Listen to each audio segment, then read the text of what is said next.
On va poser ça ici une bonne fois pour toutes. Le terme « mal baiser », c'est l'argument de fond de slip préféré des mecs, qui se sentent menacés par une femme qui ouvre sa gueule. Tu réclames le respect? T'es mal baisé? Tu dénonces une injustice? Mal baisé. Tu veux pas d'un mec? T'as besoin d'un bon coup. Bref, dès que t'es pas docile, soumise ou prête à gémir sur commande, t'es estampillé MB, mal baisé, comme si ta valeur était indexée sur leur pauvre performance de 3 minutes, vaisselle non comprise. Mais soyons honnêtes, c'est qui les vrais mauvais baiseurs?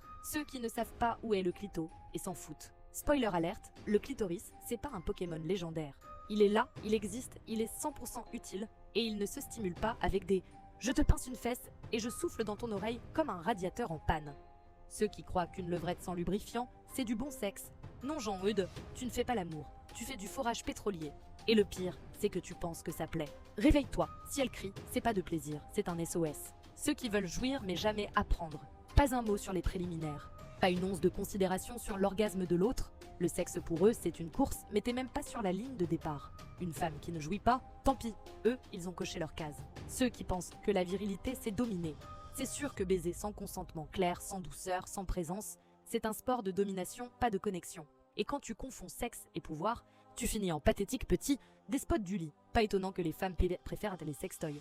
Ceux qui pensent parce que les femmes qui aiment le sexe sont des salopes, et celles qui n'aiment pas, des mal baisés. Cherchent la logique. Ah non, pardon, la misogynie n'a jamais eu besoin d'être logique, juste de se répandre comme une MST intellectuelle. Mal baisé. C'est l'ultime insulte de celui qui ne sait pas baiser et qui panique à l'idée qu'une femme puisse exister sans lui. Alors, on va le dire une bonne fois.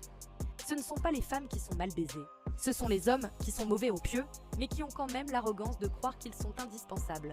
Et après, ça vient clasher les femmes qui osent t'ouvrir leur gueule.